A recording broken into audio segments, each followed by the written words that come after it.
It was the final Saturday before Halloween, and in the small Midwestern town of Coldwater Falls, the streets were alive with orange lights, costumed children, and the crisp smell of burning leaves. The Cole family, 38-year-old Sarah, her 16-year-old daughter Mia, and her youngest, 10-year-old Ethan, had been looking forward to this night for weeks. The haunted house tour at the old Harker mansion was the town's crown jewel of October, drawing hundreds of visitors every year. It wasn't just another maze of fake cobwebs and jump scares. This was a sprawling 3-story Victorian home that had stood for more than a century, its ornate wooden frame creaking under the weight of its own history. The townsfolk liked to whisper that the house was cursed, that in its early years it had been a place of tragedy, fires, unexplained deaths, even children who had gone missing without a trace. Most dismissed it as folklore, the kind of story meant to add flavor to a seasonal attraction. The Coles didn't believe in ghosts. For them, this was supposed to be fun. That evening, a cold wind swept in from the river as they approached the gates. The mansion's windows glowed with flickering candlelight, and distorted music, like a broken calliope, played from hidden speakers. Staff dressed in Victorian mourning clothes drifted through the crowd, pale makeup and glassy eyes, selling the illusion of the dead come back to life. Ethan clung to his ticket, his excitement barely contained. He'd been begging his mother to let him go for years, and now, finally, he was old enough. Mia teased him, telling him not to cry when someone jumped out from behind a corner. Ethan rolled his eyes, but his grip on her sleeve suggested he wasn't quite as fearless as he wanted to appear. Inside, the air was heavy and warm compared to the chill outside, smelling faintly of dust beneath the scent of fog machines. Groups were staggered every few minutes, the tour designed to wind from the grand foyer through a series of themed rooms, some staged as Victorian parlors, others like derelict hospital wards, each lit in dim amber or blood red. Narrow staircases groaned underfoot as the crowd shuffled through, their footsteps echoing in the high-ceilinged hallways. Shadows seemed to move in the corners of the rooms, though most were just actors in carefully placed hiding spots. Occasionally, a scream would pierce the air, not of terror, but of startled laughter, followed by the relieved chuckle of the person who'd screamed. For the first 20 minutes, everything was exactly what they'd expected. Ethan clung a little less to Mia's side, starting to enjoy himself. Sarah followed close behind, smiling at their reactions. Then they entered a room lined with mirrors, a favorite for creating disorientation. The lighting was dim. The glass was warped in places so that reflections twisted and stretched the faces of the visitors. People bumped into one another, unsure of which reflection was the real exit. An actor, dressed in a black cloak and a cracked porcelain mask, stepped from a corner, drawing a chorus of gasps. In that moment of confusion, the group shifted, just a few steps, just enough for Sarah and Mia to lose sight of Ethan in the crowd. They expected him to reappear within seconds, brushing it off with a grin. But as they moved toward the next doorway, Ethan didn't follow. Mia stopped, scanning the room, calling his name over the murmur of the other guests. A woman dressed as a Victorian mourner shuffled past her, a veil hiding her expression. When Mia reached for Ethan's sleeve, it wasn't there. Sarah doubled back, pushing gently but urgently through the small crowd, looking into each corner, each reflection in the warped mirrors. He wasn't there. Staff members, assuming he'd just gotten caught up in the group ahead or behind, assured them not to worry. Kids often darted forward or lingered behind during the tour. They guided Sarah and Mia onwards, saying the group would merge again near the final exit. But as they descended the main staircase toward the last room, there was still no sign of him. Mia's chest tightened, her voice rising as she called his name again and again. The final room, a staged Victorian dining hall with flickering candles, was nearly empty by the time they entered. Closing time approached, and the cheerful facade of the staff began to falter. The owner was alerted. The lights were turned on, ruining the illusion of the haunt as workers searched each room. Visitors were asked to step outside into the cold night air. Staff unlocked storage closets, checked behind curtains, and even climbed into the attic crawlspace where spare costumes were kept. Still nothing. When the building was finally cleared, The owner stood pale and trembling at the foyer's double doors, admitting the truth no one wanted to say aloud. Ethan was not in the house. Sarah's voice broke as she told the first responding officers what had happened. She insisted that her son had been right behind them, that it couldn't have been more than a minute before she realized he was gone. Officers began taking statements immediately, moving between shaken staff and lingering patrons. The police presence grew quickly. Squad cars idling at the curb, red and blue lights flashing against the mansion's white siding. The crowd that had gathered for the haunted house was now pressed back behind yellow tape, murmuring in disbelief. Some still clung to the idea that he had wandered outside, maybe to the parking lot, maybe to the concession stands. But the longer the minutes stretched, the colder that hope became. Mia stood beside her mother on the porch, shivering not from the wind but from the sharp, hollow feeling in her chest. Somewhere in that house, or beyond it, Ethan had slipped away, and the night that was supposed to be filled with harmless scares had turned into something else, entirely. And as the police began their first sweep of the mansion, neither Sarah nor Mia could know that this was only the beginning. Within an hour of Sarah's panicked call, the quiet, festive streets of Coldwater Falls were drowned in the flashing reds and blues of arriving patrol cars. The once jovial crowd outside the Harker mansion had thinned to only a few curious onlookers, their laughter from earlier now replaced by uneasy whispers. Uniformed officers moved with purpose through the fenced-off perimeter, stringing up more yellow tape, their radios crackling with clipped, urgent voices. Sarah stood on the front lawn, her arms wrapped tightly across her chest, shivering despite the heavy coat she had thrown on before they left home. Mia lingered at her side, pale and wide-eyed, clutching her phone as if Ethan might somehow call. The first sweep of the mansion was methodical. Officers paired up, moving from room to room, their flashlights cutting across cobwebbed corners and dusty props that were never meant to be seen under such bright, unforgiving beams. The creaks of the old wooden floors echoed with every step. Upstairs, the sound of boots on the narrow staircase mixed with the muffled chatter of officers relaying their positions. A second unit worked their way down into the basement, where the air grew colder and the smell of damp wood thickened. It wasn't long before the police called in additional resources. A pair of search and rescue handlers arrived with trained scent dogs, their harnesses marked with reflective stripes. Normally, the dogs were a reliable first step in locating a missing child, quick to pick up on even the faintest trace of human scent. But inside the mansion, their behavior changed. They sniffed aimlessly, pacing in circles, confused by the overwhelming mixture of smells, theatrical fog, heavy stage makeup, the lingering perfumes and colognes of hundreds of patrons, and the dusty odor of the building itself. One of the handlers shook his head at the lead investigator, quietly explaining that it would be nearly impossible for the dogs to isolate Ethan's scent in this environment.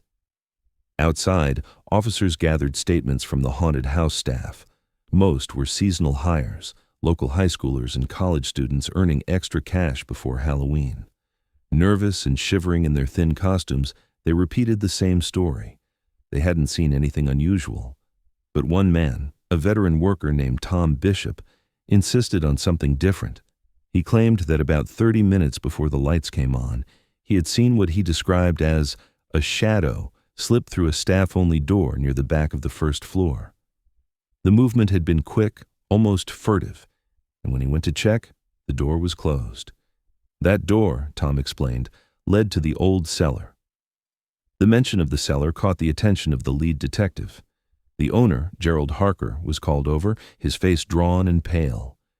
He told the officers the cellar had been locked for years, its old stone floor unstable and the space unsafe for the public. He produced a set of heavy keys from his pocket, his hands trembling as he tried to find the right one. When the door creaked open, a wave of stale, cold air rolled out, carrying the scent of damp concrete. The beam of a flashlight revealed a set of narrow stairs descending into darkness. Officers moved carefully down, their lights revealing the cramped, low-ceilinged room below. It was mostly empty, just rotting wooden furniture pushed against the walls, broken mannequins from old haunted house seasons, and piles of mildewed fabric. The floor was littered with debris, and water dripped from somewhere unseen, creating a steady, hollow sound. They searched every corner, running their hands along the walls for hidden doors or tunnels, finding nothing but crumbling mortar. Back upstairs, Sarah and Mia were told there was still no sign of Ethan. The detective's voice was steady, but the weight in his expression said more than the words themselves. The hours dragged on. Officers searched the yard and outbuildings, retraced possible escape routes into the street, and canvassed the nearby blocks. A unit even drove to the riverbank a few streets away, just in case. Each time they returned, it was with the same report: no trace. By midnight, the mansion's grand foyer had turned into a command post. Maps of the property were spread across folding tables, marked with circles and arrows. Lists of staff and ticket holders were being compiled, the names checked against identification. Sarah was led inside to answer a series of questions: what Ethan had been wearing when she'd last seen him, whether he had any reason to leave the group on his own. She answered in short, clipped sentences, her voice breaking when asked if Ethan had been upset or frightened that night. He had been excited, she told them. He had been fine.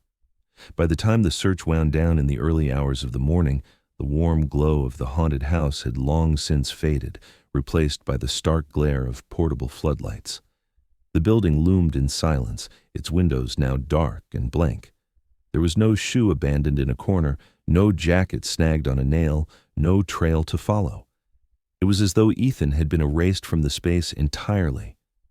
When the officers finally escorted Sarah and Mia to a waiting patrol car to take them home, both clung to the hope that the next day would bring something: a sighting, a clue, any lead at all. But as the vehicle pulled away, the mansion grew smaller in the rear window, its shadow stretching across the lawn, and a grim truth began to take shape. Whatever had happened inside that house tonight was not going to be solved easily. The real nightmare had only just begun. By sunrise, the Harker mansion and the blocks surrounding it were no longer a seasonal attraction. They were an active search zone. Patrol units fanned out through the residential streets, knocking on doors, asking if anyone had seen a boy matching Ethan's description. Officers with clipboards logged every sighting called in overnight, most already dismissed as misunderstandings. Volunteers gathered at the edge of the property, ready to comb through the town's wooded edges and nearby fields.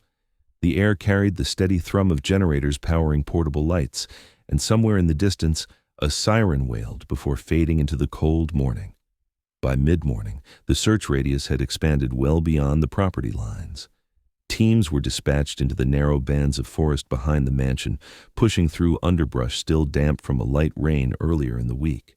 Others were sent to check the storm drainage system that ran beneath several blocks of the neighborhood, ducking into the concrete tunnels with headlamps, calling Ethan's name into the echoing dark. On the streets, officers examined security cameras mounted on shop fronts and gas stations, scanning for any sign of a small figure walking alone. It wasn't just the police anymore. By the second day, the story had spread across the region, drawing in local news crews who lined the street outside the mansion with their satellite vans. Reporters spoke in hushed tones into their microphones, while camera operators panned across the police tape, the Victorian facade looming in the background. Residents who had once bragged about the haunted house's spooky reputation now kept their children close, speaking in low voices about what might have happened inside. Sarah faced the cameras for the first time that afternoon. Flanked by two officers, she stood at a small podium set up outside the police department. Her voice trembled as she described her son, how kind he was, how he loved drawing and riding his bike, and how he had been so excited for Halloween night. She pleaded for anyone with information to come forward, her words breaking on the last sentence. Behind her, Mia kept her gaze fixed on the ground, her hands twisting in the sleeves of her sweatshirt. The police established a dedicated tip line that same day. Calls flooded in immediately. Some claimed to have seen a boy fitting Ethan's description in the toy aisle of a big box store 2 towns over. Others swore they had spotted him at a rest stop along the interstate. One caller even insisted they had seen a boy matching Ethan's photo climbing into the back of a pickup truck late at night. Each report was logged and checked. Officers were sent to verify, and each time they returned empty-handed. Inside the police station, Detectives worked from lists of every person who had entered the haunted house that night. Ticket numbers were cross-referenced with names, payment methods, and, when available, security camera stills from the entrance. It was slow work, and for every name that cleared, more seemed to be added to the unknown column: cash buyers, walk-up tickets, and guests, whose costumes obscured their faces. One image kept surfacing in witness accounts: a man in a black hoodie seen loitering near the staff-only door by the back hall. Several guests mentioned him, noting that he didn't seem to be part of any group and hadn't entered with the regular flow of ticket holders. His face wasn't captured clearly on the security feed, just a shadow under the brim of his hood, but it was enough for officers to begin circulating his description. It took less than a day to track him down. He was a local transient, known to police for petty thefts and trespassing. When they found him, he was sleeping in an abandoned shed on the outskirts of town. At first, the timing seemed suspicious. Someone with no fixed address moving quietly around the edges of the community, spotted near a restricted door the night a child disappeared. But the interview quickly shifted the tone. He admitted to being near the mansion that night, but claimed he was looking for an unsecured back entrance to watch the show without paying. He swore he had never seen Ethan. His fingerprints were taken, his clothes checked for fibers, and his timeline scrutinized. In the end, the man's alibi was unshakable. Surveillance from a nearby gas station showed him buying snacks just minutes after the time Ethan was last seen, and the clerk remembered him clearly. There was no overlap between the moment Ethan vanished and the man's movements. He was ruled out as a suspect, but his presence in the story remained an unsettling reminder that there had been strangers close enough to touch the boy before he disappeared. As the second night fell, the search shifted into a slower, more methodical phase.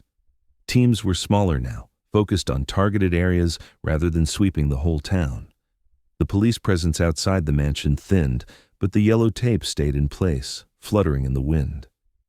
Sarah refused to leave her phone more than an arm's length away, answering every call on the first ring, hoping for the one that would bring him home. But with each hour that passed, the gap between hope and the unknown grew wider. And somewhere in that space, the haunting question lingered.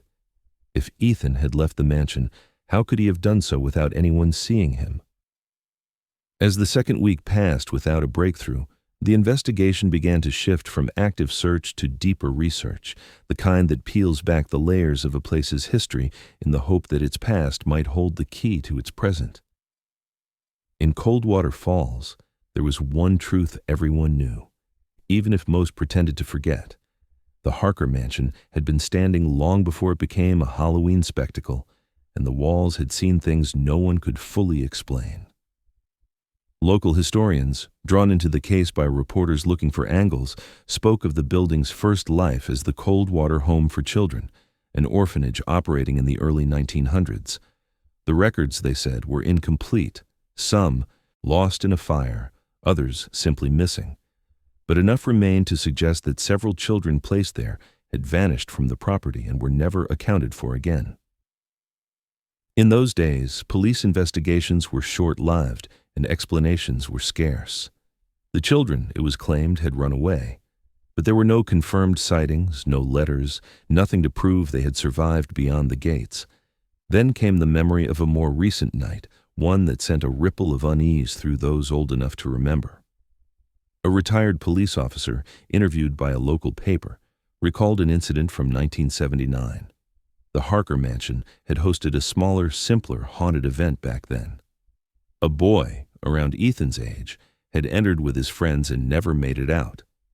The officer said they had searched the building from attic to basement exactly as they had for Ethan, but no sign of the child was ever found. The case, like the older orphanage disappearances, went cold. His voice was matter-of-fact, but there was a weight behind it, the heaviness of someone who had carried unanswered questions for decades. Officially, investigators insisted there was no evidence to link these stories to Ethan's disappearance. They were, in their words, unverified historical accounts that had no bearing on the present search. But outside the police briefings, the rumors spread fast. Parents began steering their children away from the streets near the mansion, unwilling to walk past its looming silhouette.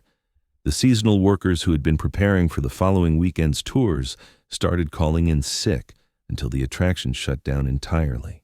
People whispered that the building was cursed, that every few decades it took a child, and that nothing the police did could stop it. The mansion's owner, Gerald Harker, took the public suspicion personally. Once a proud figure in town, known for his elaborate seasonal productions, he now found himself cornered by reporters outside the property gates, cameras in his face as they asked whether he had known about the building's dark history before turning it into an attraction. Harker denied the connection entirely, calling the stories sensationalized myths. He accused the media of destroying his business and frightening away customers with superstition. In private, though, some of his former employees told investigators that Harker knew every inch of the mansion's layout, including areas never used for the tours. It was in the midst of this growing tension that the tip line received a call unlike the others. The voice on the other end refused to give a name, speaking quickly and in low tones, as though they feared someone might overhear. They claimed they had been inside the mansion on the night Ethan vanished and had seen something no one else had mentioned: a small, pale hand pulling Ethan through what looked like a concealed panel in one of the upstairs rooms. The caller couldn't describe the person attached to the hand, only that it was sudden and Ethan had not made a sound. By the time they reached the spot, the panel had closed again, blending perfectly with the wall. Investigators couldn't ignore it. Within hours, a team returned to the mansion with the owner's reluctant permission. They moved carefully through the upstairs rooms, focusing on the one described in the call. To the untrained eye, the walls were unremarkable, just old wood paneling, some faded and warped with age. But a closer inspection revealed subtle irregularities, slight seams where there should have been none, and sections where the nails looked newer than the surrounding wood. When they tapped gently, the sound was hollow in certain spots. No hidden passage was found that night, and no latch or hinge revealed itself to the search. But there was something that lingered in the room, a detail that unsettled the investigators. Dust patterns across the floor were uniform everywhere except near the wall in question. There, the layer was thinner and disturbed, as though someone had been moving through the area more recently than the rest of the room had been used.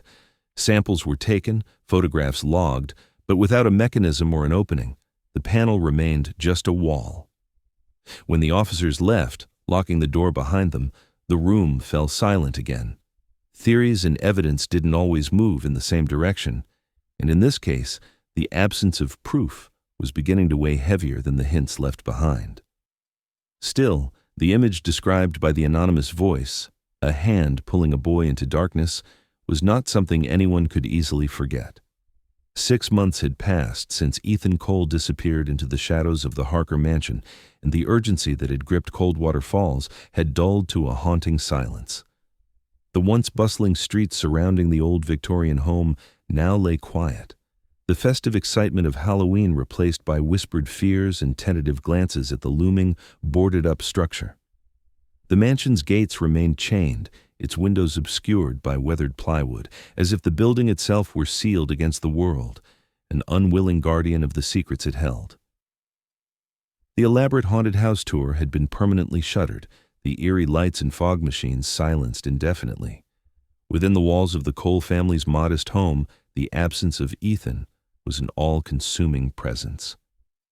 Sarah Cole moved through each day like a ghost, the weight of grief pressing down on her with unrelenting force.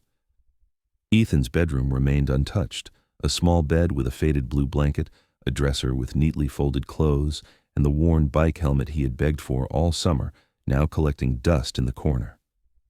The smell of his favorite laundry detergent still lingered faintly on his pillow, a reminder of a life that had been abruptly paused. Sarah had stopped answering her phone except for calls she knew might bring news. Grocery trips became rare. Excursions and neighbors' worried visits dwindled into silence. The world outside had moved on, but Sarah was trapped in the moment Ethan vanished, clinging desperately to hope that refused to fade completely.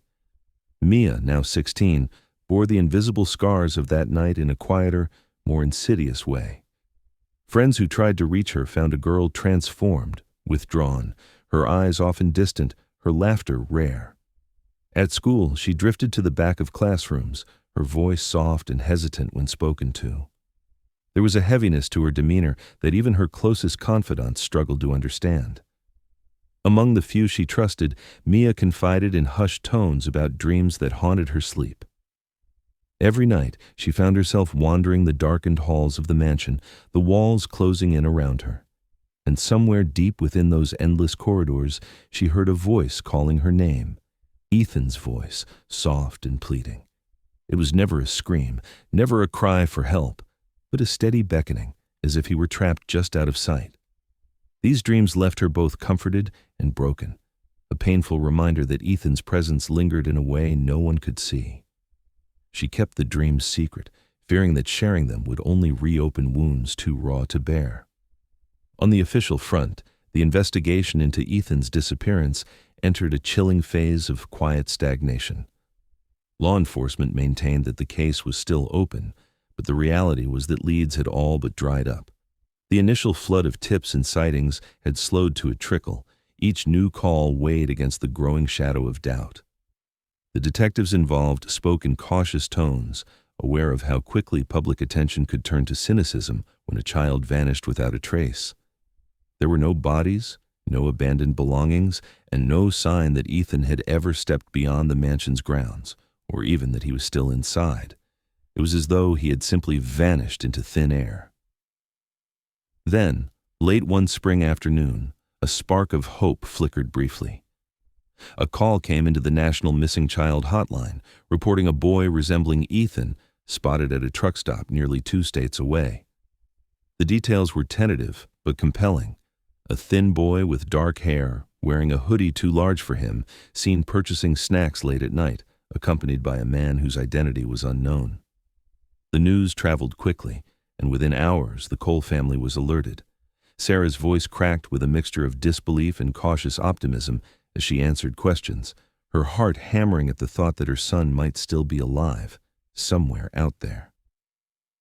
Detectives immediately coordinated with local authorities near the truck stop, reviewing surveillance footage and speaking with witnesses. The grainy video showed a boy matching Ethan's description, his small frame hunched beneath the weight of an oversized jacket. For a moment, even the most seasoned investigators found themselves allowing the possibility that this was Ethan, alive and out there, waiting to be found. But when the boy and the man accompanying him were located, the fragile hope began to unravel. The boy was identified as Tyler, a teenager traveling with his uncle, unrelated to Ethan's case. The misidentification was a cruel reminder of how desperate the search had become and how easily hope could turn to heartbreak. Following that disappointment, the investigation retreated into a cold, methodical process. Detectives revisited evidence, re-examined statements, and revisited the mansion's blueprints. But the picture remained maddeningly incomplete. There was no physical evidence tying Ethan to any location outside the mansion after the night he vanished. No DNA, no footprints, no items left behind. At the same time, every inch of the mansion had been searched multiple times. Experts had scanned the building for hidden compartments and secret passageways, but none were found that could have concealed a child for any length of time. The idea that Ethan had somehow disappeared without leaving a trace became a chilling puzzle that even the most experienced investigators struggled to explain. The lack of closure weighed heavily on everyone involved. For Sarah, the months of uncertainty had become a slow torment, the kind that eroded hope without providing answers. Her days were a blend of silent prayers and restless nights spent staring at Ethan's empty bed. Mia's dreams persisted, and with them the gnawing feeling that her brother was trapped, calling from a place no one could reach. The town of Coldwater Falls, once lively and bright, had grown quiet in the shadow of the unsolved disappearance, its residents unwilling to talk openly about the mansion or the boy who vanished there. In the stillness, the mansion stood like a dark sentinel on the edge of town, its boarded windows like eyes that refused to blink. The grass around it grew wild, creeping closer to the foundation with each passing day. The fog machines remained silent, the laughter and screams of the haunted house long gone. To the people of Coldwater Falls, The house was no longer a place of seasonal fun. It had become a symbol of loss and mystery, a place where time seemed to stand still. And yet, beneath the surface of grief and unanswered questions, something stirred. A discovery was on the horizon that would shake the town and the investigation to its core, a hidden clue that no one had expected. For now, the silence was complete, but the story was far from over. 6 years had passed since Ethan Cole vanished inside the Harker mansion, and in that time, the house itself had become a husk of forgotten memories and mounting speculation. The once proud Victorian stood silent and boarded up, its windows covered in thick plywood, the paint peeling under the weight of countless seasons of neglect. Town whispers spoke of curses and unspoken horrors, but the mansion's fate had finally been sealed. It was slated for demolition. The property had lingered on the market for years, unsold and unwanted, as if the weight of its past repelled any potential buyers. A construction crew arrived early one crisp morning, their trucks rattling down the quiet street, carrying tools and machinery, meant to dismantle the old house piece by piece. The workers moved with efficiency, but wore the kind of wary expressions that only come when facing a building with a dark reputation. Among them was Jake, a seasoned carpenter who had heard the stories before, the haunted house where a boy had disappeared without a trace.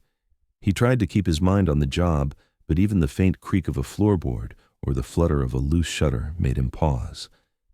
As the crew tore through the second floor, stripping away rotting wallpaper and collapsing ceiling panels, they came to an area that had always been avoided, the cramped crawlspace tucked behind a wall of old wardrobes in the northeast corner of the upper hallway. The space had been left untouched for decades, hidden from the usual tour routes and staff access. While removing the wardrobes to clear the way, Jake noticed something odd. A panel slightly ajar, wedged tight behind a stack of discarded props and dusty trunks. Curiosity and caution mixed in his mind as he prized the panel open. A gust of stale, ancient air escaped from the darkness beyond, carrying with it the smell of dust and long-forgotten secrets. The opening revealed a narrow crawlspace, its height barely sufficient for a child to squeeze inside. The walls were lined with faded, cracked wallpaper, and the floor was covered in dirt and scattered bits of broken plaster. Spiderwebs clung to the corners, and the faint light from the hallway revealed more than just shadows. Jake crawled inside carefully, flashlight in hand, his breath slow and steady as he moved deeper into the confined space. It was a tight fit, cold and silent, except for the faint sound of his own breathing. Near the far end, something caught his eye. A small, crumpled piece of paper lying beneath a pile of dust and debris. He picked it up gingerly, revealing a yellowed sheet torn at the edges, fragile with age. On the paper was a child's drawing, unmistakable in its simplicity and raw emotion. Crayon strokes formed a stick figure family, 3 figures standing side by side. Above them, written in unsteady letters, were the words Mom, Mia, and me. Beneath the drawing, the name Ethan was scrawled in a shaky hand. The discovery sent a chill through Jake, despite the warm day outside. This was no ordinary relic. It was a message from the past, a trace of a child's presence hidden in a place meant to be forgotten. The workers immediately reported the find, and the demolition halted while police and forensic teams were called to the scene. Specialists carefully removed the drawing, preserving it as evidence, and began a thorough search of the crawlspace and surrounding areas. Dust was vacuumed, fingerprints sought, and fibers collected. The cramped space revealed more than just the drawing. Faint scuff marks along the walls suggested movement, and small indentations in the dirt floor hinted that someone had spent time here, perhaps hiding, perhaps trapped. Experts examined the paper and the crayon used. Chemical analysis dated the materials to roughly 6 years prior, coinciding precisely with the night Ethan vanished. The handwriting was matched against known samples from Ethan's schoolwork, confirming the child's hand had made the drawing. It was a heartbreaking validation that Ethan had been inside this hidden crawlspace, alone and unseen, for some period after his disappearance. This discovery reignited the investigation with a fresh urgency. What had prevented Ethan from escaping? Who or what had kept him hidden here? The cramped space had no obvious entrance from the outside, meaning that to enter or leave, one would have to move through the mansion itself, raising disturbing questions about who might have known of the secret panel's existence. Locals listened with renewed interest as news of the find spread, the mansion's dark story now tied irrevocably to the fragile piece of paper. The public's fear mingled with sorrow, knowing that Ethan's story was far from over, that the boy's voice had been captured in this simple drawing, a silent cry from within the house that had swallowed him so many years ago. As the forensic teams expanded their search to other hidden corners of the mansion, the town held its breath. The past, long buried beneath layers of dust and silence, was beginning to surface, and with it came the possibility of answers that had seemed impossible, answers that would finally shed light on what happened to Ethan Cole. The discovery of Ethan's drawing hidden within the mansion's crawlspace forced a radical shift in the investigation, one that would send forensic teams back through the dust and shadows of the Harker mansion with a new urgency. Authorities declared the building a crime scene once more, halting demolition plans and calling in specialists to meticulously comb through every inch of the property. Crime scene technicians arrived with vacuum devices designed to collect the faintest trace evidence, sweeping years of accumulated dust for fibers, hairs, and fingerprints. It was a painstaking, delicate operation. Every speck could hold the key to unlocking a mystery that had lingered for 6 years. Detectives watched closely as teams examined the cramped crawlspace where the drawing was found, shining bright lights into every crevice, probing with swabs and brushes. Cadaver dogs, trained to detect the scent of human remains, were brought in and released into the space. Their noses twitched with urgency, and twice they alerted sharply, signaling that there might once have been human presence. But each alert ended in frustration. No bones, no decomposed tissue, and nothing tangible were found. Still, the dogs' reactions deepened the haunting possibility that this hidden space had been a refuge or a prison for a child long ago. Meanwhile, structural engineers were brought in to map the mansion's forgotten spaces. The crawlspace was connected to a narrow, uncharted corridor leading to an older portion of the mansion's foundation, one not included on any modern blueprints or renovation plans.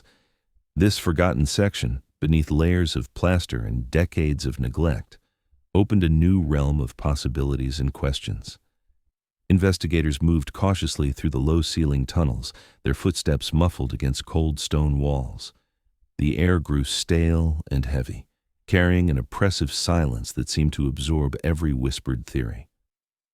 Inside this ancient foundation, the team uncovered artifacts that sent a chill through even the most experienced officers. Among the rubble was a rusted tin lunchbox, its paint chipped and faded. Inside the box lay a single child's tooth, yellowed with age, tucked beneath a folded piece of fabric. Laboratory testing confirmed that the tooth's age aligned with the time Ethan would have been inside the house, stirring a deep unease that the boy might have spent days or longer confined in these hidden spaces. Alongside the lunchbox was a small, threadbare blanket, frayed at the edges and stained with years of dust and moisture. The blanket's fabric was sent for forensic analysis, which dated it to the early 2000s, consistent with the timeline of Ethan's disappearance. The discovery hinted at attempts to create some semblance of comfort within the cold stone confines, a small human touch in a place otherwise inhospitable and forgotten. Perhaps most haunting of all were the pencil markings found scrawled faintly on one wall of the tunnel.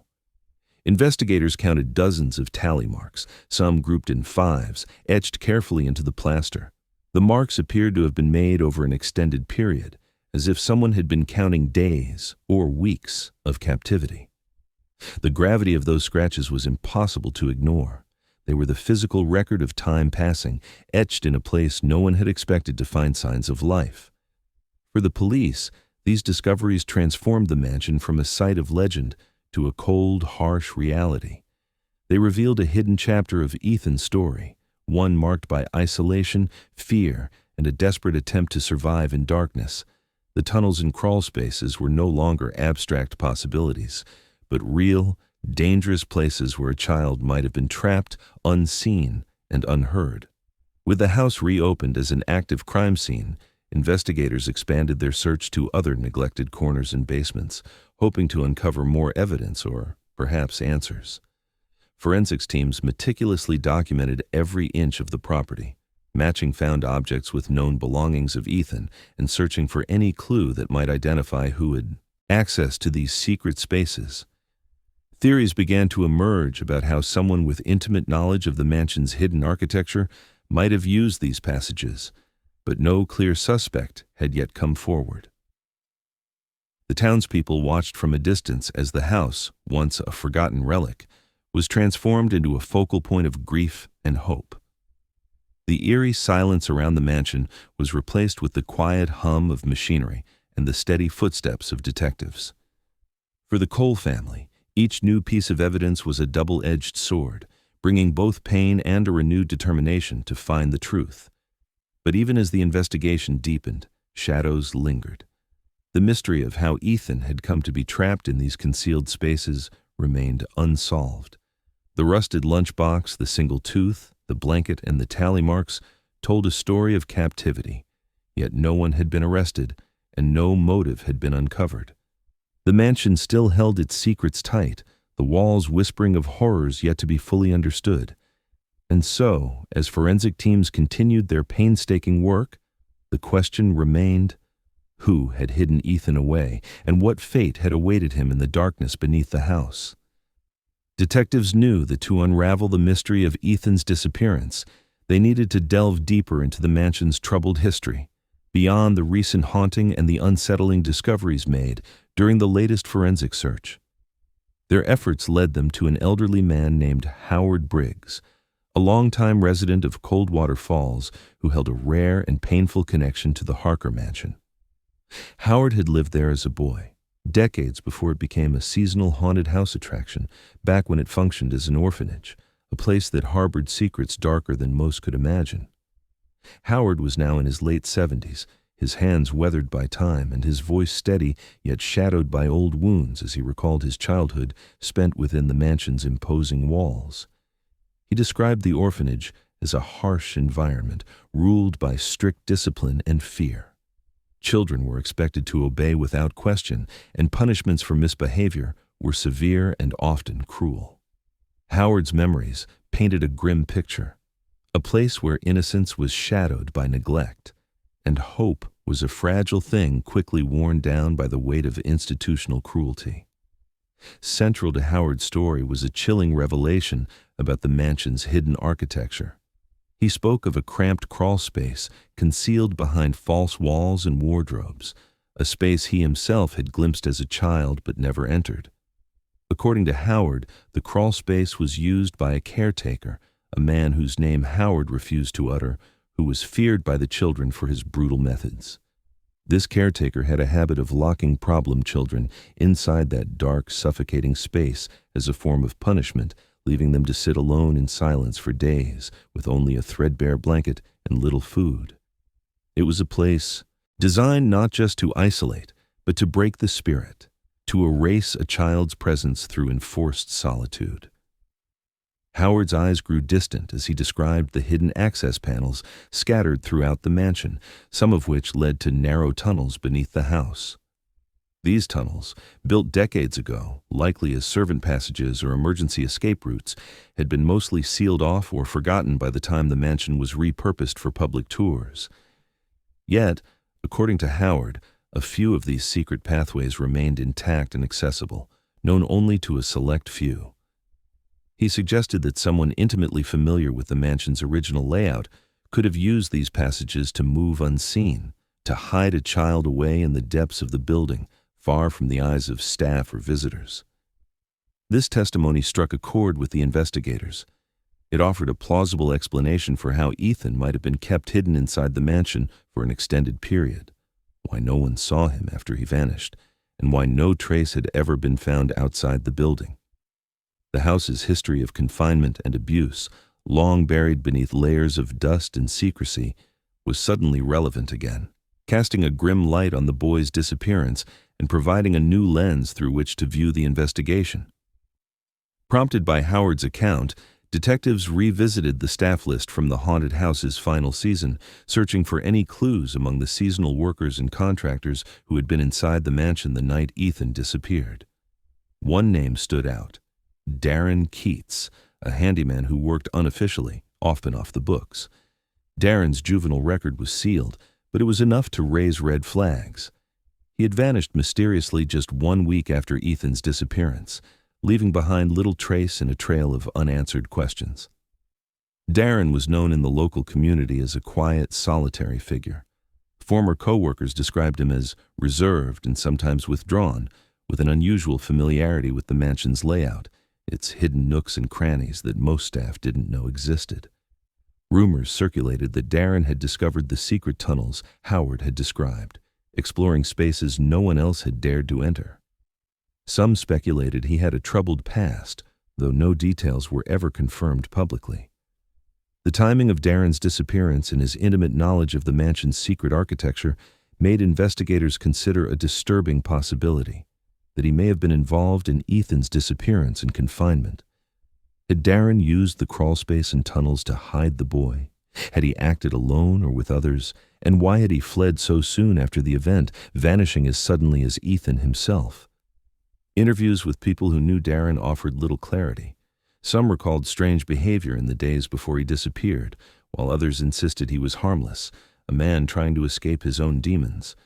No solid evidence linked him directly to Ethan, but the pattern of disappearance, secrecy, and silence around Darren deepened the mystery and gave investigators a fresh avenue to pursue. The townspeople of Coldwater Falls reacted with a mixture of fear and sorrow as these revelations came to light. The mansion, already a symbol of tragedy, now seemed to carry the weight of untold horrors hidden within its walls. For Sarah and Mia Cole, Howard's testimony and the discoveries surrounding Darren offered a painful but necessary clarity, a glimpse into how the past might have shaped the present and how a child's suffering might have been concealed for years. As detectives pieced together these fragments, the mansion's shadows seemed to grow longer, as if guarding secrets still locked away. The investigation, once stalled by a lack of evidence, gained new momentum with every interview, every re-examination of old documents, and every careful step taken into the mansion's forgotten tunnels. The search for Ethan's fate was no longer just a hope. It was a determined pursuit of truth. But the deeper they dug, the more the story twisted. Questions about who else might have been involved, what motives could have driven such cruelty, and what had ultimately become of Ethan lingered unanswered. The mansion, a silent witness for over a century, held its secrets tightly, demanding patience and resolve from those who dared to seek them. For the Cole family, the new leads were bittersweet. Each answer uncovered brought fresh pain, but also the possibility of closure, a chance to finally understand the nightmare that had begun on a Halloween night so many years ago. As the investigation pressed on, the town waited, hoping that the darkness cloaking the mansion would soon give way to light and that Ethan's story would, at last, find its end. Property records revealed a critical new lead. Darren Keats, the handyman who vanished just days after Ethan, had unexpectedly inherited a remote hunting cabin nestled deep in the forests on the outskirts of Coldwater Falls. The cabin belonged to a distant relative, one whose connection to Darren had been little known and scarcely documented. With permission from the current owners, police arranged to investigate the secluded property, hoping that the cabin might hold answers to the boy's disappearance. The journey out to the cabin was through winding dirt roads that faded quickly into thick woods. The air grew cooler and heavier with pine as officers approached the weathered, modest structure. The cabin's exterior bore the marks of years of neglect: faded wood siding, a sagging porch, and the windows clouded with dirt. It was the kind of place easily overlooked, forgotten, perfect for hiding secrets. Inside, the atmosphere was heavy with dust and the scent of damp earth. The rooms were sparsely furnished, but spoke of recent use. Old canned food lined shelves in the kitchen, some well past their expiration dates but carefully stacked, nonetheless. Scattered children's books, their pages worn and edges curled, lay strewn across a small table. It was clear someone had tried to make this remote place a temporary refuge. In the master bedroom, investigators found a mattress that appeared hastily placed on the floor.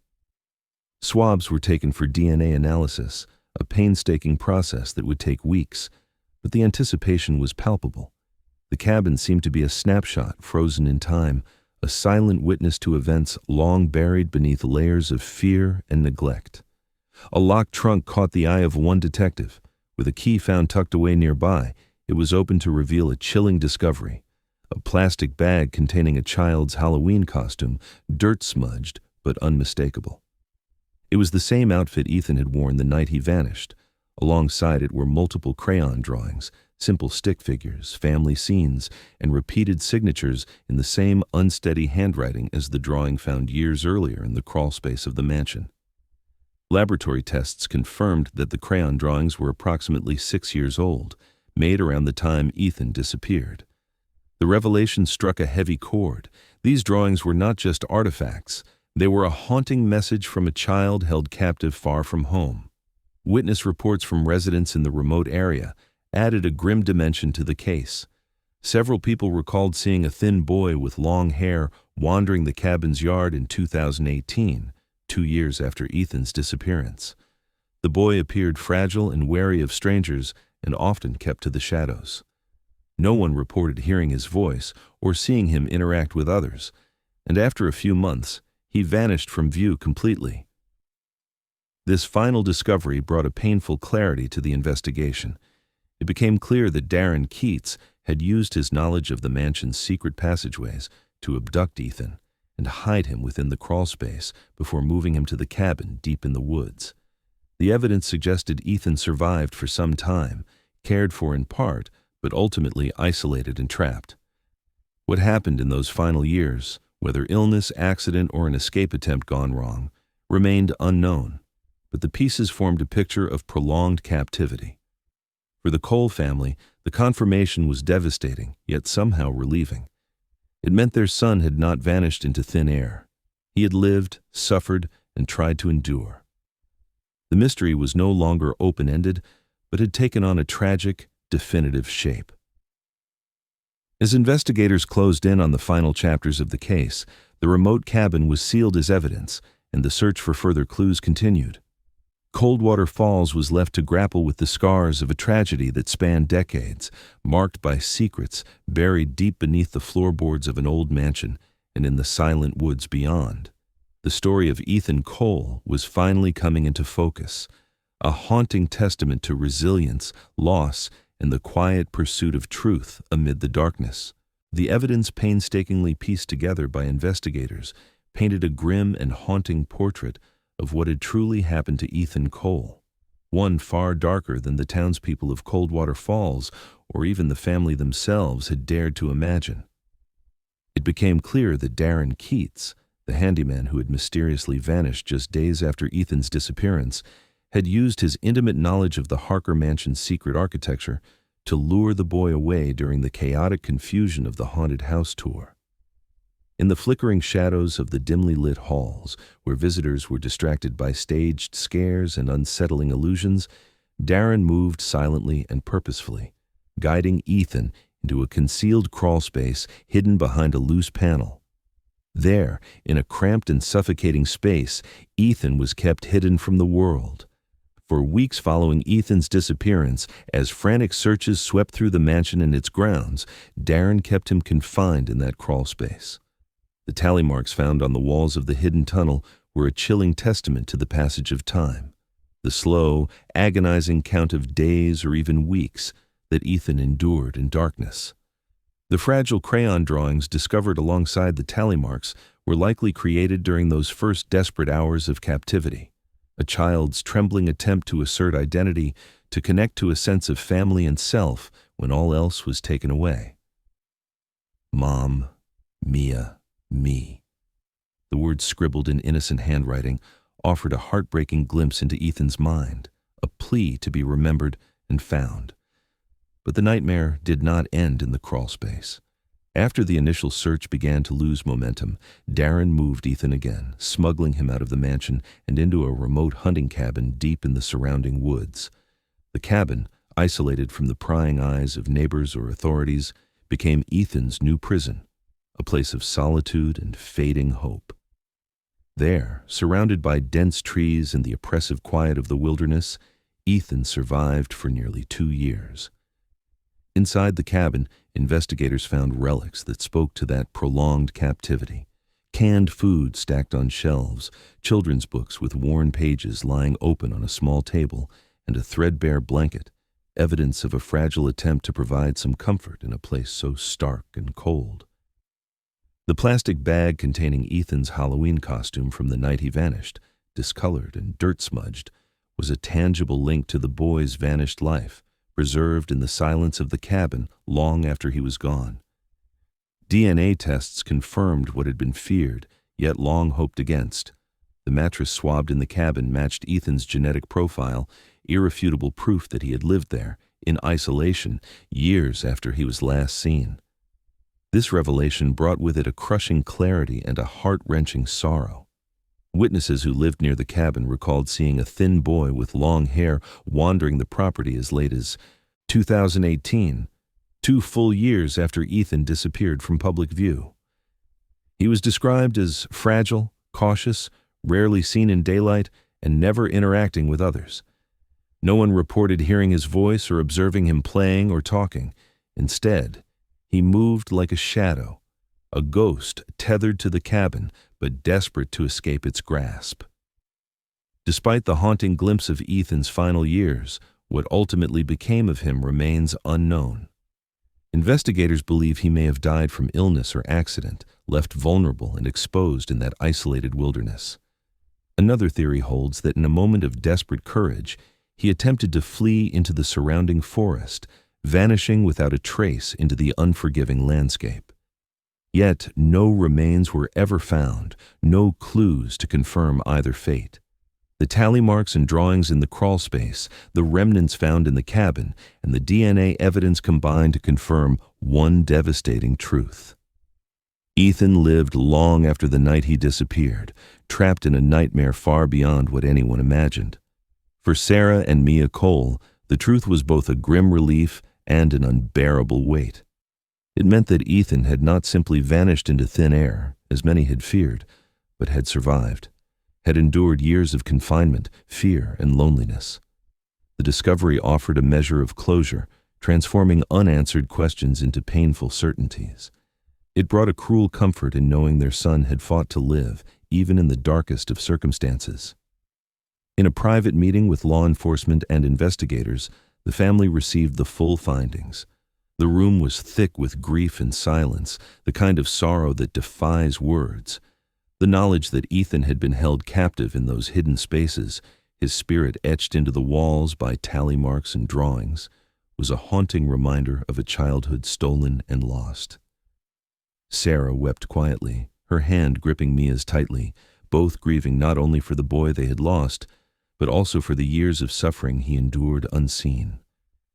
The mansion itself, burdened by its tragic history, was finally condemned and demolished. The once grand Victorian house, with its peeling paint and shattered windows, was reduced to rubble. The walls that had hidden Ethan's captivity, the crawl spaces, secret panels, and tunnels, were crushed beneath heavy machinery and buried beneath tons of earth. For the people of Coldwater Falls, the demolition was a symbolic act, a desperate attempt to bury the darkness and start anew. Yet, no amount of destruction could erase the memories or the scars left behind. The story of Ethan Cole became etched into the collective memory of the town, a somber lesson about the dangers hidden in plain sight and the vulnerability of innocence. His disappearance and the long years of captivity that followed served as a chilling reminder that sometimes the greatest horrors lurk not in ghost stories or folklore, but in the silent spaces between people's trust. Though the mansion was gone, its shadow remained, a silent testament to resilience, loss, and the relentless pursuit of truth. The echoes of Ethan's life, his fight for survival, and the pain endured by his family lingered long after the last stone was turned. Coldwater Falls would never forget the boy who vanished from a night meant for fun, nor the hidden drawing in a crawlspace that revealed the true nightmare beneath.